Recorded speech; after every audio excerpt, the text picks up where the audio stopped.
41장 39절에서 45절 말씀 교독하도록 하겠습니다. 창세기 41장 39절 말씀입니다. 요셉에게 이르되 하나님이 이 모든 것을 내게 보이셨으니 너와 같이 명철하고 지혜 있는 자가 없도다. 너는 내 집을 다스리라. 내 백성이 다 내 명령에 복종하리니 내가 너보다 높은 것은 내 왕좌뿐이니라. 바로가 또 요셉에게 이르되 내가 너를 애굽 온 땅의 총리가 되게 하노라 하고 자기의 인장 반지를 빼어 요셉의 손에 끼우고 그에게 세마포 옷을 입히고 금사슬을 목에 걸고 자기 있는 버금 수레에 그를 태우매 무리가 그의 앞에서 소리 지르기를 엎드리라 하더라. 바로가 그에게 애굽 전국을 총리로 다스리게 하였더라. 바로가 요셉에게 이르되 나는 바로라. 애굽 온 땅에서 내 허락이 없이는 수족을 돌릴 자가 없으리라 하고 45절 같이 읽겠습니다.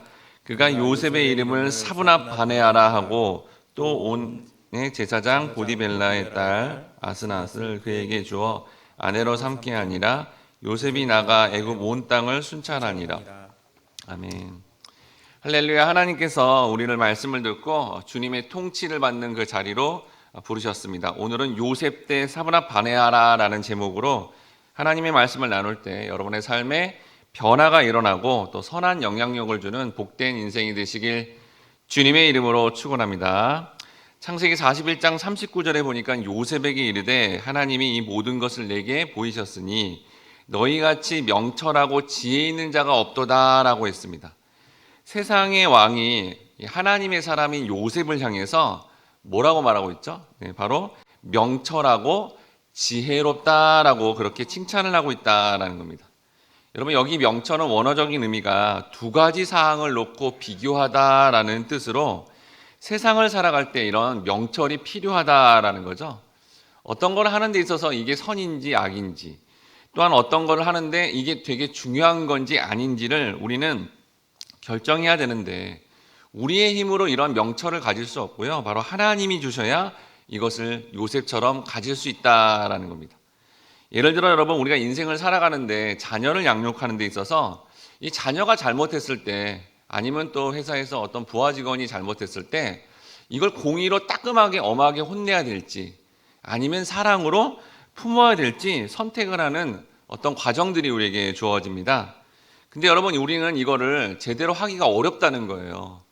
복음서에 보면 예수님은 어떨 때는 공의로 확 이렇게 성전을 뒤집을 때도 있으셨고 또 어떨 때는 정말 무조건적인 사랑으로 베푸시는 때를 정확하게 알고 있어서 예수님은 이게 공의의 때인지 사랑의 때인지 정확하게 아시는데 우리는 이게 어떻게 될지를 정말 결정하기가 어려울 때가 있다라는 겁니다.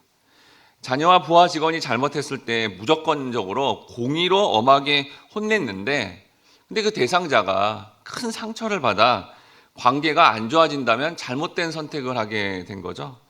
또 어떤 경우에는 그냥 무조건적으로 사랑으로 받아들였더니 자녀가 버릇이 굉장히 안 좋아져서 더 어긋나게 되면 또 자녀를 잘 양육하지 못하게 된다라는 겁니다. 그럼 여러분, 이 자녀와 내 밑에 있는 사람이 만약에 이렇게 잘못했을 때 우리는 어떤 바른 선택을 해서 이런 명철과 지혜롭게 살아갈 수 있을까요? 바로 그 모든 것을 내가 정하면 안 된다라는 겁니다. 여러분이 지금 이렇게 새벽 기도와 또 큐티를 통해 오늘 내게 주신 하나님의 말씀 아니면 지난 주일날 선포된 최근에 선포된 성경 말씀으로 정해야 된다라는 거예요. 성경 안에는 여러분 하나님의 사랑과 공의의 메시지가 다 들어가 있습니다. 오늘 주신 말씀이 만약에 공의에 입각한 말씀이라면 오늘 그냥 자녀를 사랑으로 수용하고 싶지만 엄하게 혼내고 필요하면 몇 가지 들어야 된다라는 겁니다. 그러면서 다음과 같이 기도해야 됩니다. 하나님, 제가 이 자녀가 잘못해서 그냥 사랑으로 나는 넘어가고 싶었지만 오늘 제게 주신 말씀이 하나님의 공의에 대한 말씀이니 이 자녀에게 엄하게 혼내니 이 자녀가 상처받지 않게 하시고 이걸 통해 오히려 성장하게 도와주시옵소서라고 기도하면 정말 놀랍게도 그때가 하나님이 개입하는 때가 되어서 아이가 상처받지 않고 더욱더 성장하게 된다라는 겁니다. 반대로 오늘 우리 스트레스를 많이 받아서 공의로 자녀를 그냥 이렇게 막 엄하게 혼내줄까? 다스리려고 하는데 오늘 주신 말씀이 사랑으로 품으라 라고 그렇게 말씀하신다면 다음과 같이 기도해야 됩니다. 주님, 제가 자녀를 오늘 엄하게 혼내고 싶었지만 오늘 말씀이 사랑으로 품으라 라고 하시니 그 말씀의 근거에서 사랑으로 용납할 때 이 아이가 나쁜 버릇 가지지 않게 도와주시옵소서, 변화되게 도와주시옵소서 라고 기도하면 그게 바로 하나님의 지혜와 명철을 가지고 성경 말씀에 근거하여 일을 진행할 때 이 땅의 성도가 하나님을 대신해서 주변의 사람들을 하나님의 통치권으로 통치하게 된다라는 겁니다. 요셉은 이러한 하늘의 지혜를 받았기 때문에 풍년의 상황에서 흉년을 위해 저장해야 된다는 지혜로운 판단을 가져왔습니다. 여러분, 대부분의 세상 사람들은 풍년이 임해도 흉년을 대비하지 못한다라는 겁니다. 또한 그 풍년 때문에 뭔가 자기가 잘한 것으로 착각하여 교만하게 행동한다라는 거죠. 내가 노력한 것이 아니면 그저 재수가 좋다라고 생각합니다. 그러다가 또 일이 또 잘못되면 잘못돼서 그 흉년이나 실패를 하게 되면 전부 남의 탓을 한다라는 거죠. 그런데 하나님 백성은 이런 단편적인 시각이 아니라 모든 것을 하나님이 주관하신다라는 지혜를 가지고 그 모든 상황을 바라볼 때 서두르지 않고 불안하지 않게 된다라는 겁니다. 제가 어떤 모임 가서 어떤 지금 이렇게 믿음이 연약한 자와 세상 사람들이 사는 이런 어떤 이야기를 들었는데 정말 많은 세상의 염려 근심을 갖고 살더라고요. 그런데 이렇게 하나님의 지혜를 가지게 되면 그렇게 염려하지 않고 서두르지 않고 하나님의 일하심을 바라보며 살게 되는데 이게 바로 하나님의 지혜를 가지고 세상을 통치하는 방법이 된다라는 겁니다. 이제 하나님의 백성은 이 사람과의 관계에서 주님의 권세를 받아 이 사람들을 옳은 길로 인도하는 역할을 감당하게 됩니다. 창세기 41장 40절 말씀 같이 한번 읽어보도록 하겠습니다. 너는 내 집을 시작. 너는 내 집을 다스리라. 내 백성이 다 내 명령에 복종하리니 내가 너보다 높은 것은 내 왕자뿐이라. 요셉은 이렇게 하나님의 계획대로 애굽의 총리가 되기 위해 가정의 총무의 일과 감옥에서 죄수를 돌보고 섬기는 일로 준비되었다라는 겁니다. 이제 요셉은 자기가 왕이 아닌데도 대행자로서 왕의 권세와 영향력을 가지고 살게 됩니다. 우리는 이런 창세기에 특별히 요셉의 이 모습을 보면서 야, 나도 예수 잘 믿으면 저렇게 요셉처럼 높은 자리에서 더 많은 권세를 누리며 정말 잘 살 수 있겠구나라는 생각을 하게 됩니다. 사실 우리가 여러 성경 인물 중에 굉장히 좋아하는 인물이 누구죠? 바로 요셉입니다. 아니면 다니엘이죠. 왜요? 그 요셉과 다니엘이 큰 나라의 국무총리, 높은 자리까지 올라갔기 때문에 그렇게 좋아한다는 거죠. 근데 여러분, 만약에 그 요셉과 다니엘처럼 모든 성도가 다 그런 높은 자리에 올라갑니까? 그렇지 않다는 것을 우리가 삶에서 경험하지 않습니까? 그러니까 전부 요셉이 된다는 것은 그 의미가 맞지 않다는 거예요. 다만 중요한 것은 요셉, 성도가 하나님 앞에 존귀한 자가 됐다라는 겁니다. 세상 사람들의 눈에 보기에 요셉은 이전에 바로 죄수를 뒷바라지 않은 노예였습니다. 당시 사람들 중에 가장 비참하고 불행한 삶을 살았다라는 거죠. 그런 요셉을 하나님이 어떻게 했죠? 연단함으로 말미암아 그 속의 내면에 예수님 같은 인격이 생겨서 참 감옥까지 갔는데도 그 주변의 죄수들을 돌보는 그런 훌륭한 인격으로 만들어갔다라는 겁니다. 그래서 주님은 바로아오로 하여금 요셉이 이전의 삶이 아니라 이렇게 거듭난 삶이 얼마나 이게 고귀하고 아름답고 멋진 일인지를 증명하고자 높은 지위를 주며 좋은 옷을 주며 이렇게 장신구와 좋은 교통수단을 주는 걸 통해 요셉의 삶 가운데 이 거듭난 삶은 어떤 것도 비교할 수 없다라는 것을 그거를 구약이니까 그림처럼 보여주었다라는 겁니다. 하나님께서는 성도인 우리의 삶에 이것을 깨닫게 하신다라는 거죠. 겉으로 보기에는 믿음이 좋아 보이지만 갑자기 형편이 안 좋아지거나 권세가 낮아졌을 때 주님을 멀리하며 주님을 원망하는 일들이 그런 일들이 성도 안에서도 많이 일어난다라는 겁니다. 그래서 하나님이 형편이 안 좋고 지위가 낮아지고 어려워져도 하나님을 원망하지 않고 다른 사람을 원망하지 않고 오직 하나님 말씀에 순종하는 하늘의 지혜를 가진 자는 본문처럼 이렇게 높은 권세와 혜택을 주는 걸 통해 바로 이게 고귀하고 아름답고 소중하다라는 것을 알아야 된다라는 겁니다. 화려한 보석과 높은 권세도 지금 내가 이 세상에서 예수 닮아가는 것이 가장 귀한 거고 무엇보다도 비교할 수 없는 가장 소중한 것임을 알아야 된다라는 겁니다. 그러므로 우리는 거듭나서 하나님의 권세를 가지고 이 땅에서 하나님의 통치를 하는 것이 내가 성공하고 이렇게 잘 되는 상황 속에 일어나는 게 아니라 요셉의 삶을 통해 가장 낮아진 죄수의 신분, 또 쓰러지고 실수하고 못할 때 그때 환경을 탓하지 않고 그 자리에서도 여전히 하나님의 약속의 말씀을 붙들고 그렇게 예수님의 인격으로 살아가는 것이 이 세상에서 가장 소중하다라는 것을 우리가 알아야 된다라는 겁니다.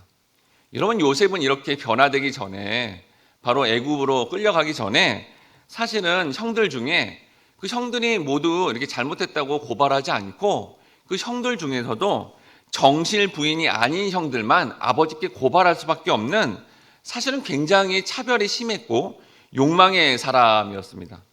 왜냐하면 여러분, 요셉을 낳은 어머니가 누구죠? 라헬인데 라헬이 이런 모습이었습니다.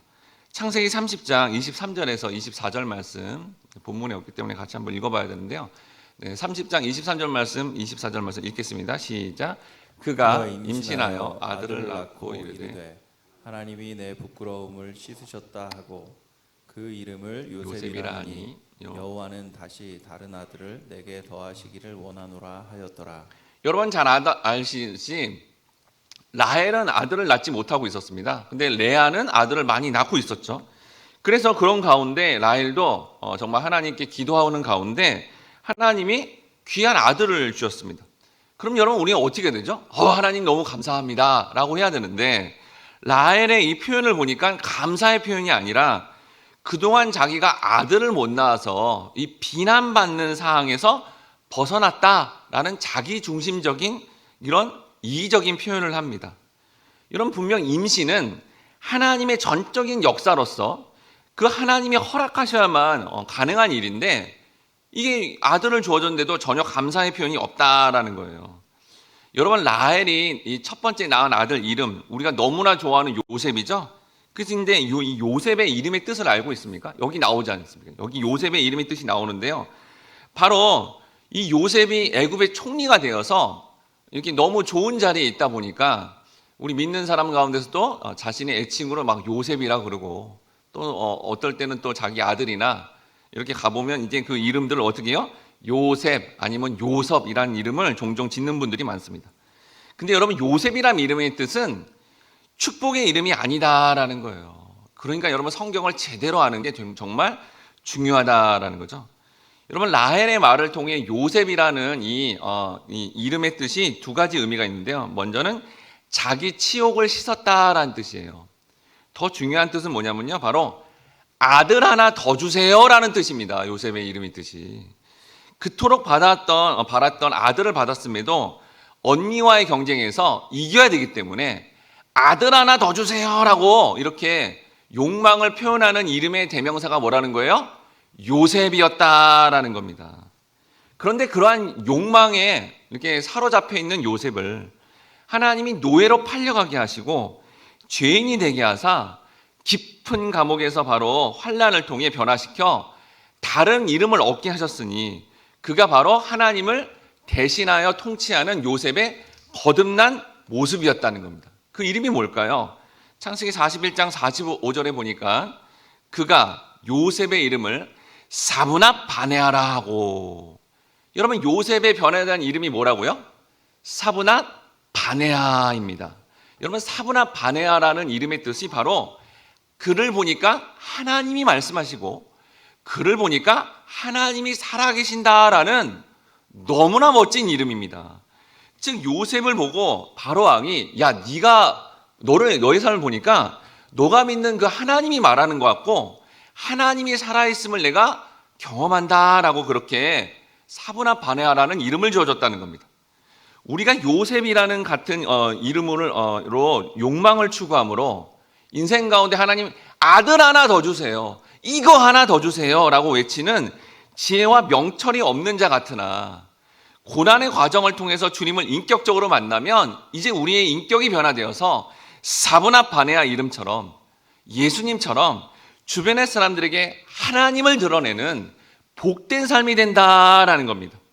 바로 요셉의 삶을 통해 우리는 우리의 인생이 보면서 우리 인생은 이렇게 욕망에 점철질 수밖에 없는 인생이지만 우리 인생 가운데 주님이 개입해 주심으로 그 고난을 통해 바로 이렇게 예수님의 인격으로 변화되어 바로 원수를 향해서도 용납하며 믿지 않는 자에게 우리를 통하여 하나님의 살아계심을 드러내는 복된 삶이 된다라는 것을 요셉의 인생을 통해 우리의 인생을 통해 드러낸다라는 겁니다.